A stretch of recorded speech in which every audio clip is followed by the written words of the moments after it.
The show with Joel Sherman and John Heyman recently had a segment with the Dodgers general manager Brandon Gomes.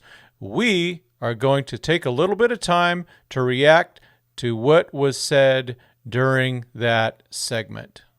John and I are so happy that Brandon Gomes, the general manager of the Los Angeles Dodgers, the very, very busy Los Angeles Dodgers this offseason, they've invested more than $1 billion long term, and they've made two huge signings, obviously, Shohei Ohtani and Yoshinobu Yamamoto. You'll fix me on the pronunciation as I go along, Brandon. And they traded for Tyler Glasnow, re-signed Jason Hayward, signed Teoscar Hernandez. I just wonder, as a way to start, Brandon, it feels like you've checked boxes maybe at the top of your level. How close does this look like? Is there literally a meeting at the beginning of the offseason where you say, what are our targets? And you put a plan A up on the board, maybe. How close is this to plan A? A lot of it is, mapping out different paths that we can go down because we have no idea how free agency and trade talks are going to end up. And it's, kind of bucketing each free agent, each trade target, and trying to understand how it all fits both short term and long term. And, with Shohei, we felt like that was probably the first domino to fall. And whether we got him or not, then that would send us down different paths. And fortunately enough, we were able to, come to a deal and bring him on board for long term, which we couldn't be more excited about. And then, at that point, it was kind of going down different paths to make sure we were addressing team needs and making sure that we were both prepared for this season and the future without taking on too much downside. Well, classic. Being careful. Brandon Gomes being very careful with his words. He speaks slowly to make sure he doesn't stumble, leak anything or anything like that. So he sounds exactly like Andrew Friedman, which is, hey, that's cool, whatever, right? But, the Dodgers, let's be honest, what an offseason. Shohei Ohtani. I mean, they're going to go into the details coming up, but that's just kind of a little bit of the boring introduction just to get to know Brandon Gomes a little bit. I know Andrew Friedman is always the face of it. I think what they're trying to do is get Brandon out there a lot more. That's a good thing. Brandon Gomes, I know, is not just sitting there taking orders from Andrew Friedman. They're working together to bring the best players to the Dodgers and try to make this team into a world champion. Besides being the best player in baseball, Ohtani is a pretty good secret keeper, and we really didn't know where he was going. There was some murky thought out there that, he liked Southern California, so maybe the Angels and Dodgers may have an advantage. Obviously, as this went along, there were rumors that the Jays were making a big play, and he was very, very interested. How did you guys feel about it going into it? While it was going on, did you start to worry when those rumors started to come out? And, when he finally decided to say, you know what, we're going to do a deal with the Dodgers, what was the reaction? Yeah, we didn't know. We felt like we were in as good of a position as anyone, but there was no definitive, hey, we feel great. The day before the decision was a roller coaster for us, like it was for many. And, understanding that it was important for Shohei to announce it himself, everything leading up to that point was just, there was a lot of unknown. So, getting that call a few minutes before he posted it on Instagram was certainly exciting and, a lot of hard work from a big group of people paying off. As we recall the Ohtani Friday, where some media people really, really took it in the shorts, and Bob Nightingale became a hero. And just reliving that, and to be honest, that was a really good time for our channel. We grew a ton from that, and I appreciate everyone for pitching in there. And it's just to show that, at the end of the day, players going to go where they want to go. Ohtani decided, fortunately, that he wanted to go to Los Angeles. How cool is that after that terrible, weird Friday? And I even briefly bought in that he was gone. Briefly.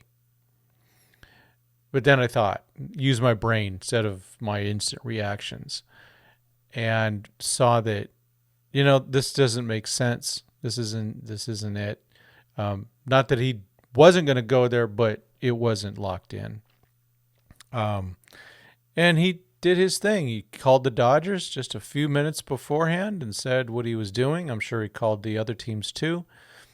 And then made his really cool announcement that all of a sudden it got broken and the internet broke, or at least baseball internet broke for a second day in a row. Brandon, obviously he's going to be part of your lineup this year, which was as good a lineup as there was in baseball last year. You scored over 900 runs. He joins Betts and Freeman, most obviously. But I'm assuming part of $700 million, even heavily deferred, is about him being a pitcher again at some point. How confident are you that he's going to be a starting pitcher for you as early as 2025, and why? Watching him and talking to him about his thought process, how he goes about his rehab, how meticulous he is in everything he does, we couldn't be more confident in betting on the human and how he takes care of himself. And, all of those things lead into how does your rehab go, which is very important on, how effective you are when you come back. And, Shohei is a physical specimen and takes an incredible amount of pride in how he goes about his rehab, and very calculated in each and every step. So we feel really good about how he's progressing. The reports from our medical group and, Dr. Elitrosh, that Shohei will come back and be pitching at a high level. That's the news we want to be seeing. So this is where it starts getting good, where, yes, the Dodgers are counting on him being a pitcher, it sounds like. They trust that he's going to be an elite pitcher again. And his Dr. Elitrosh, he's the GOAT right now of doing that type of stuff, says really good things about the outlook for Shohei Ohtani. So be ready for him to start pitching again in 2025. We don't know how long that'll take to really get effective. It's a modified Tommy John, but it's what they call it, a elbow brace or something silly like that. Whatever. Bottom line, it looks like Shohei Ohtani will be pitching for your Los Angeles Dodgers soon, by 2025 at least. Yeah, I want to ask you about the deal. It's a record deal. We know that. Is it a $700 million deal, a $460 million deal, a $432 million deal? And it did seem like the 97% deferral was kind of his idea. I know you guys do deferrals, but usually not 97%. How did that come down, and how do you view the deal? Yeah, it was something that was presented by, Shohei and his group. And, as we were looking at it, it checked a lot of boxes for them. It allowed us to, which was really important to him, to continue to add talent and not be, bound by a very high number. It's not insignificant with how it hits our payroll, but, it certainly allowed flexibility to go out and continue to add and put the best team out there possible, which was obviously something we're always trying to do, and couldn't have been more evident through our talks with Shohei. That winning was, first and foremost for him. So talking money, a lot of money. Is it $700 million? Is it $460 million? Doesn't matter for us normal people. That's just a heck of a lot of money. Generational wealth. Shohei's future is set. His family's future, if we ever gets married and has kids, they're set. But at the end of the day, it added flexibility for the Dodgers to keep doing what they were doing, which included, and they'll talk about it more about Yamamoto, and even making moves to get Teoscar Hernandez. So those are it's just been a really, really positive offseason so far for the Dodgers. I mean, you really can't do much better than what they've done so far. Brandon, you had an uncomfortable afternoon at the winter meetings, if I remember. Forgive me, I'm sure I was part of that uncomfortableness when Dave Roberts talked more openly than I think anyone else during the negotiation with Ohtani. I just wonder now, in retrospect, do you think did that unsettle you guys, and did it threaten you guys signing this player at all? Yeah, I'm not really sure. I think it was, uh, a small hiccup in the whole thing, and I think ultimately, being able to bring Shohei on board, he understood what we were all about and how great of a group we have in our coaching staff and Dave and how genuine he is throughout the whole process. So I think, while we weren't sure how it was going to ultimately play out, it turned out to be like the other things were far more important for Shohei. And, we couldn't be happier to have him on board.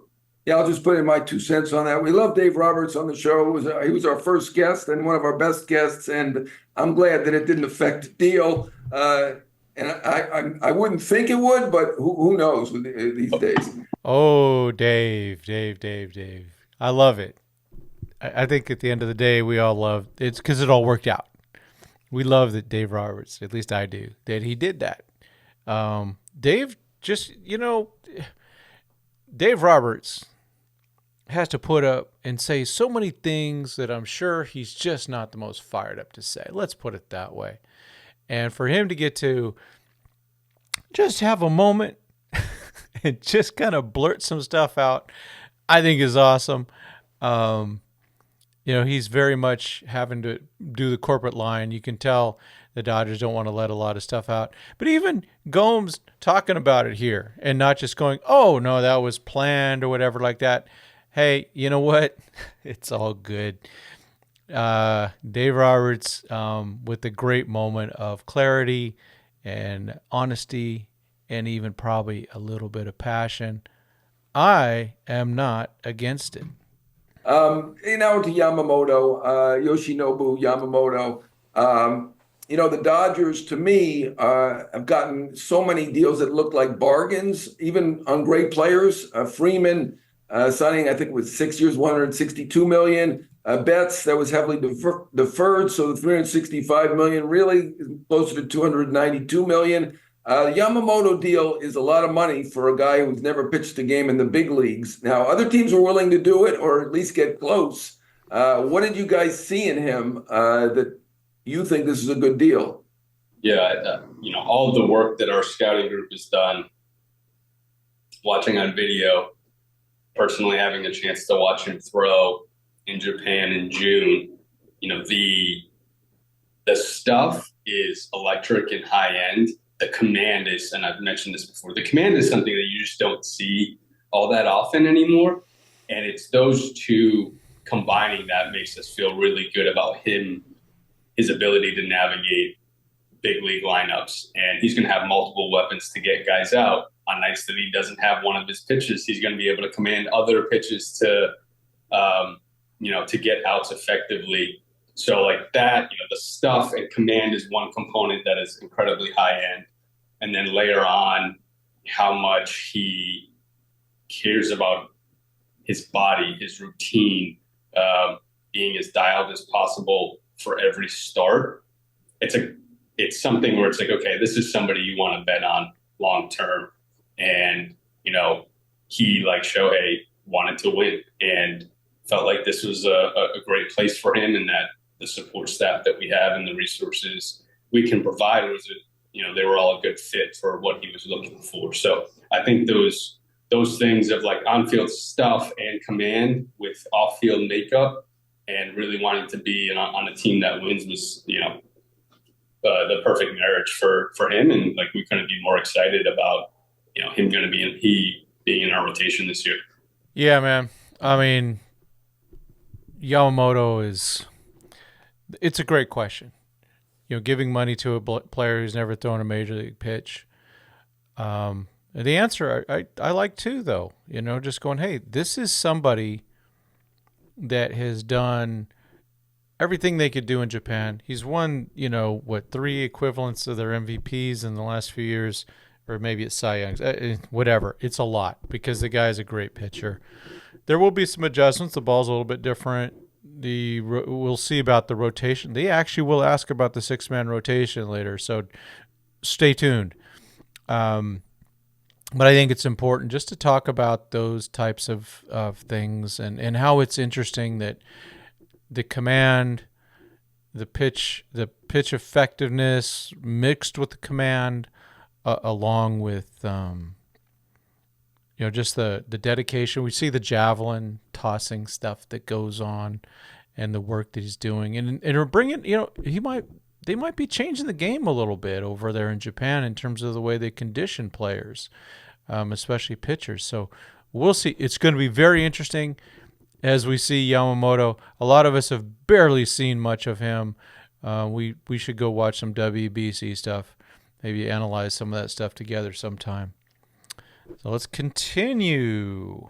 I have something two parts because I think they're connected together. The first is, will you have to go to a 6-man rotation to break Yamamoto in, who's used to pitching on, I guess, once a week, like most Japanese starters because of their schedule and the way they do things, which leads into the other question is, you obviously have guys with high-end stuff, right? But Yamamoto hasn't pitched here. Euler didn't pitch last season. Glasnow pitched a career-high 120 innings last year. And Miller and Sheehan were rookies, so this will be kind of like their first full season in the major leagues. So I'm just wondering, 6 starters and just how you piece it together to get enough. You have the stuff from these guys to get through the season, starting pitching-wise, innings-wise. Yeah, for how we're constructing our staff, we're looking at it, talking with Mark and Doc, and working through different scenarios. I think it'll be important to put Yamamoto in the best position possible to succeed. And we just have different options on how to make that work.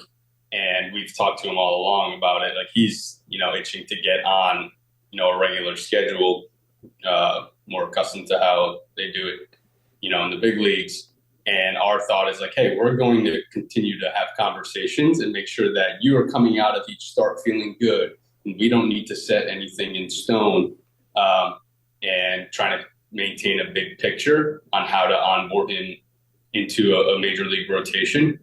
And, as far as Glass, we feel like his work ethic, makeup last year as a really good foundation to use as a jumping off point is much more of what he'll be able to do, because all of those injuries have either been kind of freak things or relating back to the elbow. So our bet is that, this guy's he's built, he cares, he's dialed in his routine, that he's going to be able to log innings.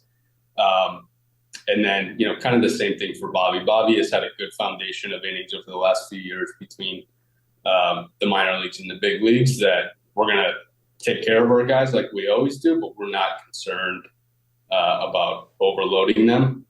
And we're fortunate enough to have a deep pitching staff at the upper levels that, as the needs come about, we feel really confident that there's quite a few guys that are eager to step in and show that they belong in the big leagues. So it's something that's going to be fluid because we never know how things shake out in rotation. And I don't think that's unique for us, certainly, but we do feel good about, the quality and the quantity of guys that we have available. That's the big one right there. This is the thing that this channel has been talking about for a while. I've been talking about it for years, ever since I was with Dodgers Nation. Talking about this way back in 2019. The Dodgers really need to be keeping an open mind. It sounds like they are, but the one thing that wasn't addressed was October.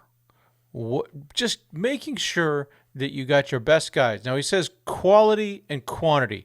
Now, I agree with that in terms of, yes, there's quality pitchers on the Dodgers, and there's a lot of quantity of really good guys with really high-end stuff. But in terms of the quantity that I'm looking for, the number of innings and things like that to go, can we do a 5-man rotation and keep this thing going? I don't see it. I honestly do not see that, and I think they really... Gosh, I hope this is what we need, which is expand it, use the quantity of pitchers that you have to ensure that your best quality pitchers, are available in October. We do not want to see compromised veterans who are not healthy. We do not want to see home run kings in the wrong way on the mound. We want to see the best guys out there who are healthy because they've been maintained through the season, been managed correctly, not pushed too hard, not trying to win games in May or even worse, March 20th and 21st against your Padres. We don't need to see those things wasted. Baby these guys, use that injured list, use that OKC train, use start the back-to-back starters, in a game, have them go 3-3 or 4-4, whatever. These are important things that need to happen. It's good to see that they seem to be very open. Joel Sherman, great question. Man, that was a question I actually wanted to ask during one of the press conferences. I wasn't figuring out how to raise my hand through this Zoom thing, and so I kind of screwed up in that. But Joel Sherman, answer my question. I hope to get a shot to ask the question again, where I really push it through October. We'll see. I haven't even met Brandon Gomes personally, so it's kind of weird just talking through people on Zoom and pushing them a little bit. But this is a question that this channel, we want more answers in this way, and we got some progress on this. So again, Joel Sherman, nailing it with the question. Good job. Let's go back. I was going to ask you about Glass now, but you gave a great explanation there for that acquisition. So Yamamoto, same thing as kind of I asked you on Ohtani. There were rumors that he liked the idea of the West Coast, but you never know how that pans out. Yep. Obviously, you paid him a good salary. So I mean, you didn't know for sure, I'm sure. But I want to ask you. I mean, the Yankees felt confident. Other teams felt good about it. How did you feel before he said yes? Yeah, same thing. We didn't know. We knew he was looking. He was excited to be in a bigger market and wanted a team that was going to win. And these other factors were going to play into it. So we were fortunate enough that we seemingly checked a lot of the boxes that he was prioritizing.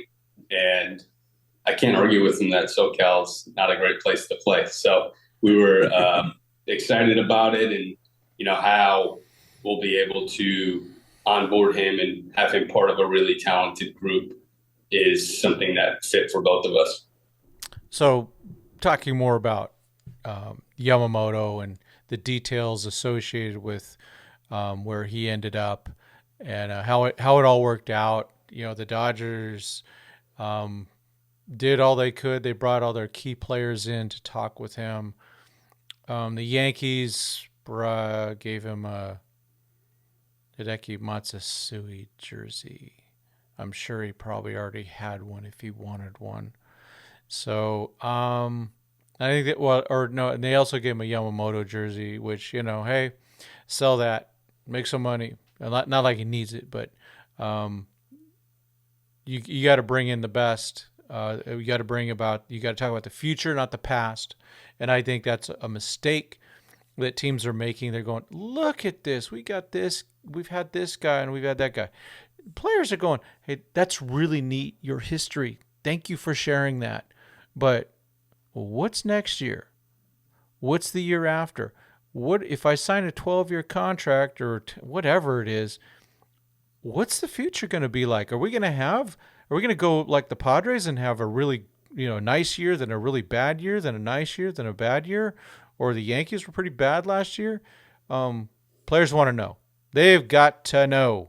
Do you think, I think specifically with Ohtani, but of course you got to include Yamamoto, one of the most decorated pitchers in the history of Japan.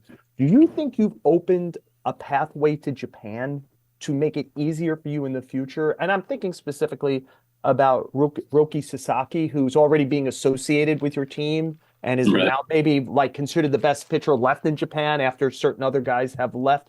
Do you think Ohtani made it easier for Yamamoto? Do you think Ohtani and Yamamoto make it easier for you to continue to have a real footprint there? Yeah, that's a great question. I would say that it's directionally helpful, and how much I don't really know, because I think for each player, when they become a free agent, they have their own priorities and desires on what they want it to look like ultimately. So, I think there's certainly a benefit to like a younger generation, where my assumption is that a lot of younger kids playing baseball in Japan are going to see a lot of Dodgers games and be wearing Dodger hats. That's our hope. So that could help, down the road. But in the immediate future, I'm not really sure. I think it's unlikely to hurt, but I don't know exactly how big of a benefit there would be. Bingo. Bingo, bingo, bingo. In fact, I had to retape this part of it because I kicked my camera. So with excitement, talking about this, you got Sasaki being talked about, the way the Dodgers are taking over Japan, all those good things. So I think it's such a net positive as we see things moving forward. Of course, Gomes isn't going to answer the question about, are they going to get Sasaki? I mean, geez Louise. But, it's at least worth asking the question. Good job, Joel Sherman, again. I just think this is a great interview that Joel and John did. And let's continue with more. When you got Ohtani, I wrote that it was great for baseball that he's on the Dodgers, one of the traditionally marquee franchises. It got some pushback, a lot of pushback from Toronto. It does feel like you have a super team. Is there any guilt associated with that? Your team looks so good on paper. And would it be a disappointment if you don't win at least 110 games at this point? Every year for us, our expectation is to win the World Series. And if we don't win, we're crestfallen, right? We're disappointed. Our fans are disappointed. It hurts for a long time. So I don't really see any difference from this year to last year or the year before. Each year we're trying to put out as talented of a team as possible. And yes, we've had a splashy offseason, but I think we all know from watching the game, like, it doesn't guarantee anything. So we are putting out the best possible team we can this year and in the future. And hopefully that brings championships. That's our goal. And we just live in a sport where that doesn't necessarily guarantee us anything. But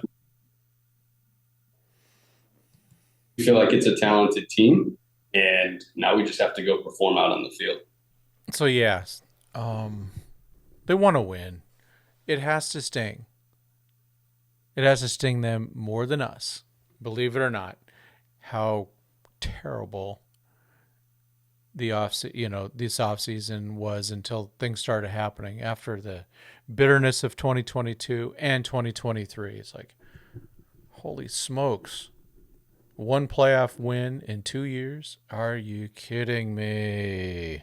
Nobody like your team the last 11 years. You've made the playoffs every one of those years. You've won 10 division titles. The year you didn't, a team had to win 107 games to your 106 for you not to make the playoffs. The thing that's been missing is championships. You have the one in 2020. Does the way stuff-wise you built this rotation, is that trying to address not just 162, but October? Do you feel like you could impact October when you're building a roster? Or do you still have to just say, hey, we have to build the roster for 162 and take as many shots in October as possible? I think it's a bit circular. Look, I think there's been teams in the recent past that you wouldn't say have traditional aces that have gone to the World Series and won, like multiple high-end starters. I think it's all about, do you have guys that you feel like can get you through 162, and then the team that's going to go out and perform at a high level in that playoff format. And we feel like that's certainly been our goal over the years. And this year we feel like it's a good blend of like very high talent in the rotation and the lineup, and it's a balanced lineup. So, it's about going out and in those moments, are guys playing the way they're capable of. And look, last year we did it. So I think our guys are really hungry and excited to get out there and get back at it. Your team is spectacular at this point, but by my calculations, and my calculation is basically looking at COTS or Sportico, you don't have the highest payroll in baseball. You're still second, at least according to them. Is there still more work to be done? You guys have been associated with Josh Hader, who I've been a big advocate of, not just for your team, but for any team. As the best closer in the game. You obviously have Phillips, who's terrific, but I was wondering if you still have more room in your payroll, and if closer is something that you might be looking at. Kenley Jansen rumored to be available as well, but yeah, I think it's like very much about being opportunistic right now. Feel really good about our team in all aspects, and if there is, the opportunity to go ahead and do something that we feel like makes sense in the short and long term, we'll do it. And if not, we feel good about how our team is constructed if we started spring training tomorrow. Important stuff, right? They're never done. They're still not the highest payroll. Thank you, Mets. They're always looking. They're just always looking for new talent, and we want to see that. We want to have players, the team just going and keep looking. As of this recording, I'm hoping they still will get a left-handed reliever. Josh Hader is gone now. He's off the market. That was the big get. But there's other ones out there, so hopefully they keep working on that type of stuff. At the winter meetings, I run into 10 or 15 kids who ask me how you become a baseball executive, and of course, I have no idea how you do that, since I am not a baseball executive. But your route was a little bit unusual these days, as you were a major league player. Obviously the hardcore fan would know that, but you were a good relief pitcher with the Rays. Well, I looked at your record. It was all right. Your ERA was good. Did you expect? How did you get to where you are? I mean, the general manager of the Dodgers, that's a pretty good job at your age. How did you do it? I mean, once I got done playing, I got released in 16 and, started making calls. And obviously Andrew was the GM in Tampa when I was a player. And today I'm looking to get in to the other side. And fortunately enough, Cap was the farm director at the time and rebuilding the pitching department. And it was something that was very interesting to me. And it was a way to get in the door. I didn't really want to coach ultimately, but I found that role to be very much like player facing, doing deep dives and still getting the interaction, like kind of the clubhouse interaction that would scratch the itch of when you were playing.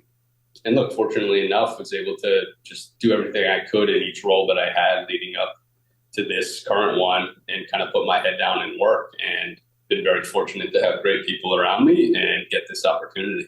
Yeah, a little bit into Brandon Gomes. I like the fact that he is a former player. I think that matters. We know that Andrew Friedman played at Tulane, but Brandon Gomes was actually a major league pitcher. Was he that good? Who knows? I really don't care.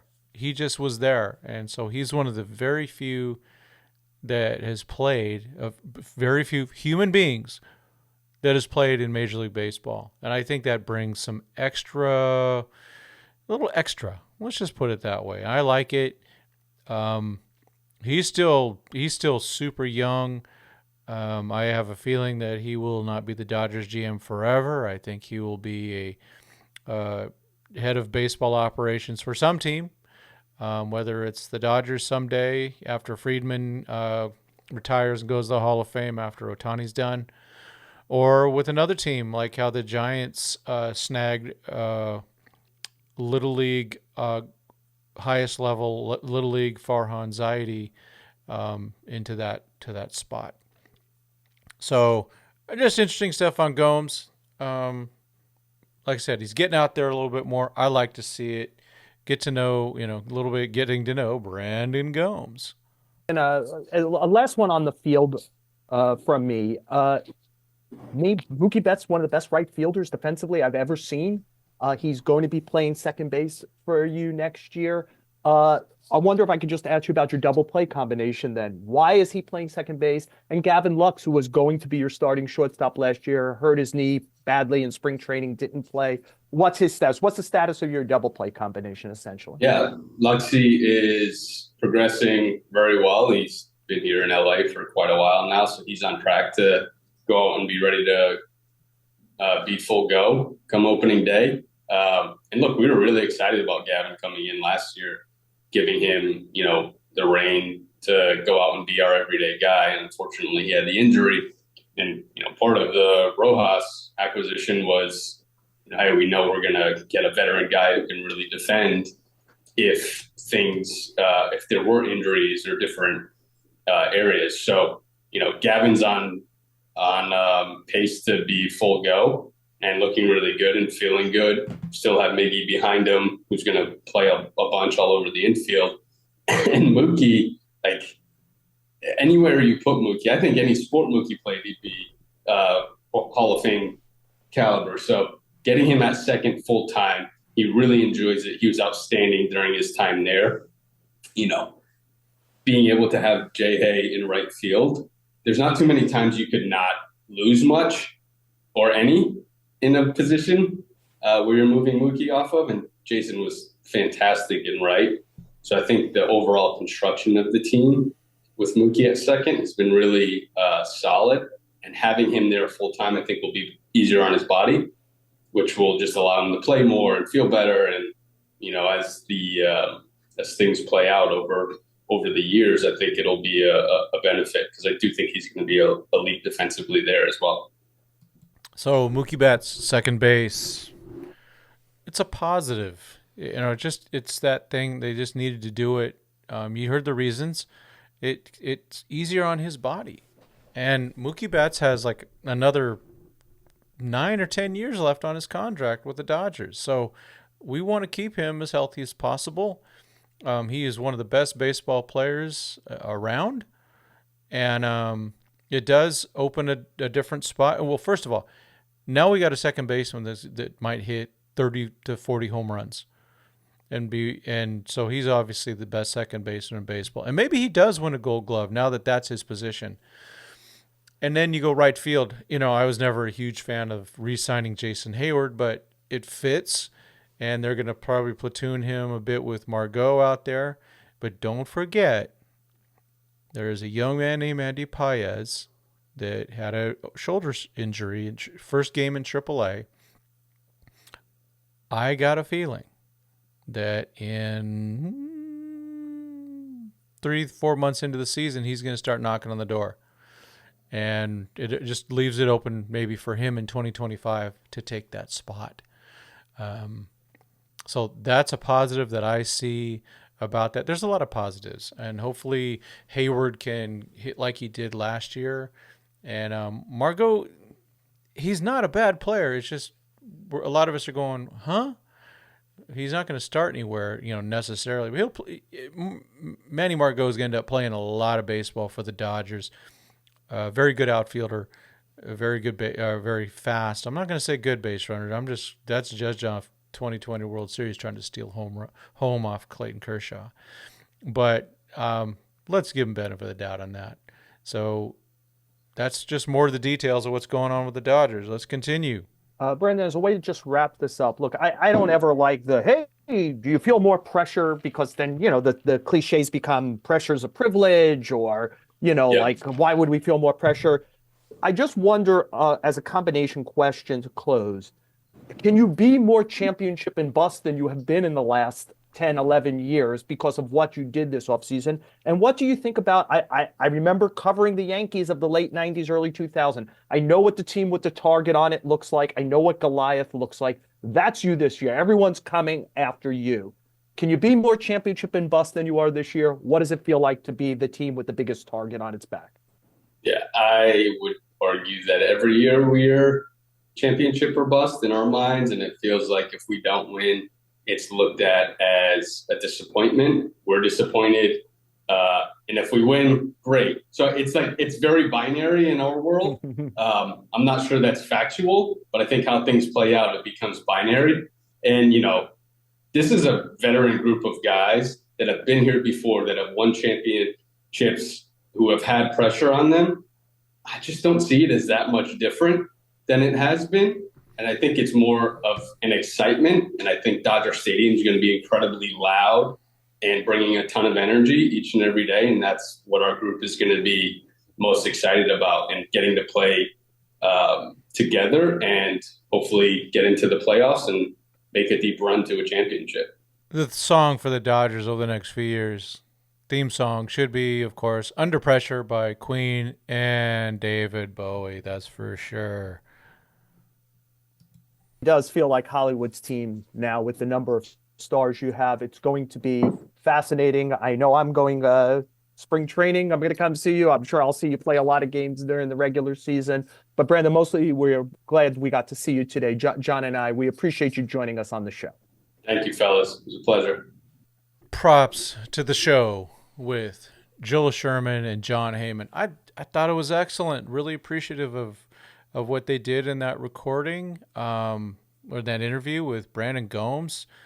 A lot of questions that really made sense. Of course, for me, the 6-man rotation question is top notch.